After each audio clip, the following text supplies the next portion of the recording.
Hey Goalie Squad, welcome back to 70 Pounds of Life. My name is Marissa Dawn, and if you guys are new here, I have lost 120 pounds and it's all been documented right here on the good old YouTubes. We're gonna jump straight into today's topic, and that is the top things that anybody should know before starting a weight loss journey, and I sure as hell wish I knew before I started my own. And this is a list that I made myself. I did a video on this before when I was like 40 pounds down. I thought I should revisit it and do an updated version of it because I am also a personal trainer and a weight loss coach at this point in time. So I've learned a lot just from my own journey and by coaching other people and seeing things. So let's get into the video. These are in no particular order. They are all extremely valuable. I tried to go through and order them, but they just all are super important. So just watch the whole video. If not, then I feel like an asshole for saying this, but if you don't watch the whole video, you might end up right back where you are now. Love you all. First up, I hate to be the bearer of bad news, and I know you don't want to hear this, but it's going to be a very lonely journey, guys. Let me say that again. Let's just let that sink in, okay? Going forward, this is going to be a very lonely journey. Now you may be thinking, but Marissa, no, it's not gonna be lonely. My best friend is going to do this with me. That's great, I wish you guys the best. However, being real with you, 9 times out of 10, that support buddy is going to fall off track, okay? And that is going to be a very easy reason, a very easy excuse for you to fall off track as well, because you're thinking, oh, well, now I don't have somebody to go to the gym with me. Now I don't have somebody asking me what I ate today. Now I don't have somebody in my sideline like cheering me on when I do well, or somebody to compete with along the way, whatever those like things are for you. It's not gonna be there anymore. Go into this alone. You don't need that support buddy, all right? This has to be done by you, for you. So it's gonna be a lonely journey. What else do I mean by that? Your best friends, your significant other, they are not there to hold your hand through this. Having the idea or the expectation that your boyfriend is going to encourage you to eat the vegetables when he's having pizza, or even thinking that your partner is going to be eating the same thing that you're eating. No, no, no. Get it out of your head, okay? This is your goal. This is something that you want. So you can't expect the people around you, I'm mainly thinking about people who live with you or your partner, to do those things. They get to live their life how they want to live it, and now you're going to live your life how you want to live it. And that means that you're going to have the self-control and the self-discipline to realize that even if they're eating that, I'm here, this is what I'm doing. So you're not gonna have people checking in with you all of the time. There are times where you're gonna have to be at home by yourself, and you're going to have to choose to eat the right things, or you're gonna have to choose to get up out the door. No one is going to push you out the door. No one is going to feed you the food that you should be eating. You have to do that yourself. And also know that you may have like dropped some pounds on the scale and you're really excited about it. Don't expect people to notice and encourage you. If you're looking for gratification from other people along your weight loss journey, it's not gonna happen, especially in the beginning stages of your weight loss journey. Now, after maybe 8-10 weeks, you start physically looking different from like in the eyes of other people, then you'll start getting that like, oh yeah, you look good. And that's gonna feel good. Those compliments are gonna feel good, but just know that you cannot rely on those things to inspire you to keep going. You have to trust the process. You have to focus on your day-to-day habits. Let go of anybody else supporting you or pushing you through this. Unless you have a weight loss coach or a personal trainer, they can be a beam of support for you, but again, they're not gonna be thinking about you 24/7. They have other clients. You're the only person who can do it for yourself. That was good. This one was really hard for me to realize, and once I accepted it and acted on it, things got so much easier. So food pushers are a real thing. If you don't know what that is, it's somebody who is constantly offering you food, basically really wanting you to eat something with them, okay? Now, this is something that a lot of my clients deal with, and especially in certain cultures. I'm in San Antonio, which is right next to Mexico. My significant other, my partner Julio, his whole family is Mexican, and the culture is very much like, eat this, have this. And it's kind of like an insult if you don't eat their food, right? So I have a lot of clients that are like, I don't know what to do in this situation. I live with my grandma. She makes food for me. If I don't eat it, she's gonna feel a type of way, da da da da da, okay?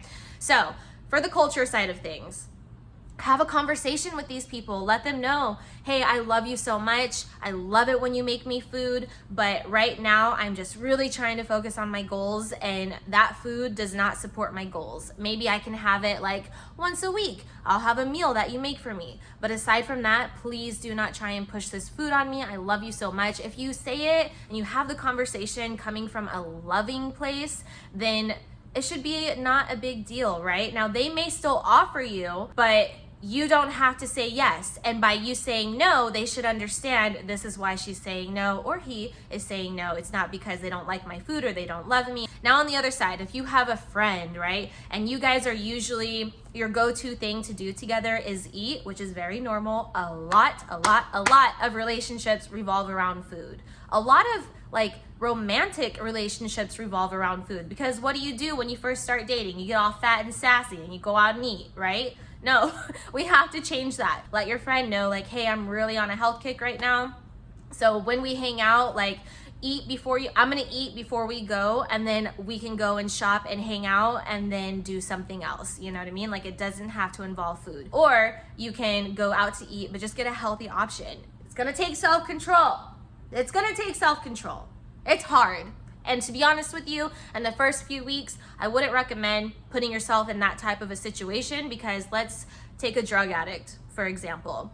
If you take a drug addict and you offer them drugs first week into rehab, it's gonna be very hard for them to say no, right? So after them getting out of rehab, them having time and space away from that drug, it's much easier for them to say no. It's still a struggle, don't get me wrong, but it's easier to say no. So protect yourself, be mindful of what you need at the beginning of your journey. Just know that food pushers are real. They come in the forms of best friends, they come in the forms of boyfriends, family members, all of the above. So know going into this that you are going to have a plan of action in place. Either you're gonna talk to them about it ahead of time, you're gonna try and start changing those interactions that you have with them. Just have a plan in place for when those things come up, because like they say, failing to plan is planning to fail.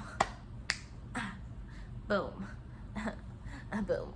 This next one is gonna have personal trainers and other YouTubers who talk about nutrition just like screaming probably, but I lived it. I have clients who have lived it, so I'm gonna tell you, all right? I wish somebody would have told me. It does not have to be all or nothing, guys. You do not, the term, okay, this is what it is. You do not have to eat quote unquote healthy, okay? What does healthy really mean? Like when you think about the word healthy and eating healthy, what does that mean to you? A lot of people are gonna be saying, well, that means like having a lot of salad and vegetables and whole grain and cooking your meals fresh and not using any oils and eating ground beef or eating chicken breast or fish and veggies. Like, that's usually what we think of, right? But being realistic, if you never ate like that in your entire life, right? Or your current lifestyle doesn't support cooking every single one of your meals, then what are you gonna do? I lost probably like a good 50 to 70 pounds while touring, meaning I was living in hotels in different cities for months at a time.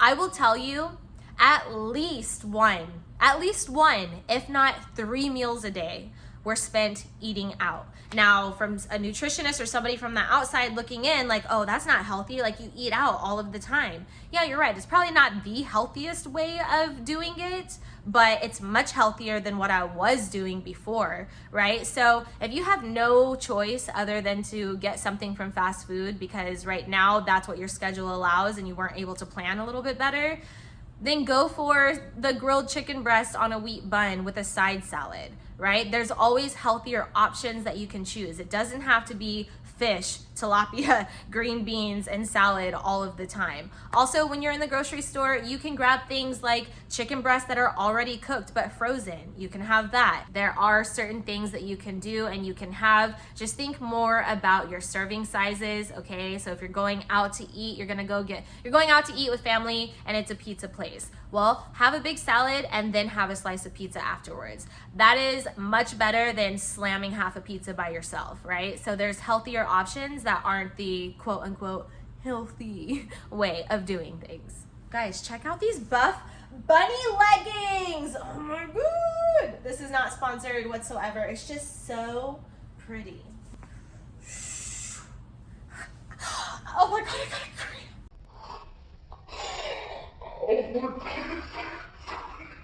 Holy shit. Ah! To step away from the topic in the video really quickly, you guys may or may not know, but I have loose skin. It's not something that bothers me tremendously or makes me like hate the way that I look when I look in the mirror. However, it does bother me during my workouts, and would I like to be able to put pants on without having like my loose skin folds showing? Absolutely I would. So I have decided I am going to host a diet bet. And all of the money that I make from the diet bet is going to go straight towards my loose skin fund, because let me tell you, that shit is not inexpensive. I literally cried when I realized how much it was going to be. I've had a lot of people offer to want to help in some way with donating money for my loose skin, and I absolutely don't want that. I don't want people to just give me money. So I'm going to be hosting a diet bet. I just feel like that is the best way that you guys are going to get something out of it, as well as me. I got a lot of feedback from my past few diet bets, and I realized what I need to work on and what I need to do better, and that is something that I am going to take. Thank you all for the feedback, and run with and make sure that I do better on those things in the future. Okay, so again, you're going to get a meal plan, you're going to get a workout program that you can do from home with or without weights, so it's versatile for everybody. You're going to get a habit tracker. I will be doing giveaways. If you guys want to join the diet bet, please check out the link down below. We are starting on January 6th, which I know you guys, I know how you are. January 6th is the first Monday after the new year, okay? So party, live your life, live your extra life, okay? But then on January 6th, come and join me, and let's start the new year off with a bang. The diet bet is called 2022 Coming For You.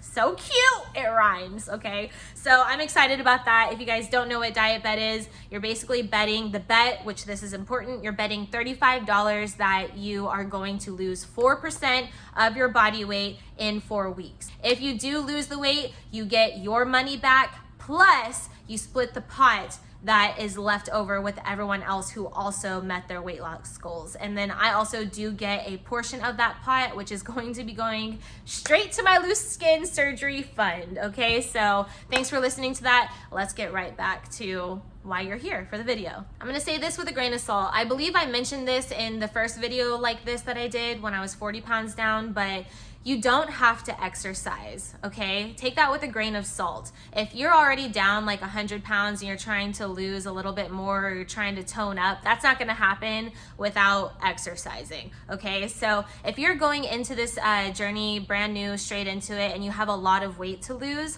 I would highly suggest just focus on your nutrition. Give yourself 30 days just to eat better. Just focus on your nutrition and get that water in. Then once you've lost some weight, you're gonna be more motivated to actually work out, because it is very hard to move a 300-pound body and do certain workouts that you see like on YouTube or trainers having you do, especially if they have no experience of being overweight themselves and having a belly and an apron to have to make room for. So you don't have to exercise straight from the beginning. You can really focus on just your nutrition. Like the good old, they say, weight loss is 80% in the kitchen and 20% in the gym. So really focus on your nutrition. Once you get to the point where you feel comfortable with getting more movement in, then go for it. But it's not a necessity from the start. So don't let that be an excuse. Just because you don't like to exercise is not an excuse, okay? Anybody who has lost a large amount of weight, if they were to say that this next one is not true, they are lying like a dog, okay? Maybe there's an exception, but for the most part, they're lying like a dog.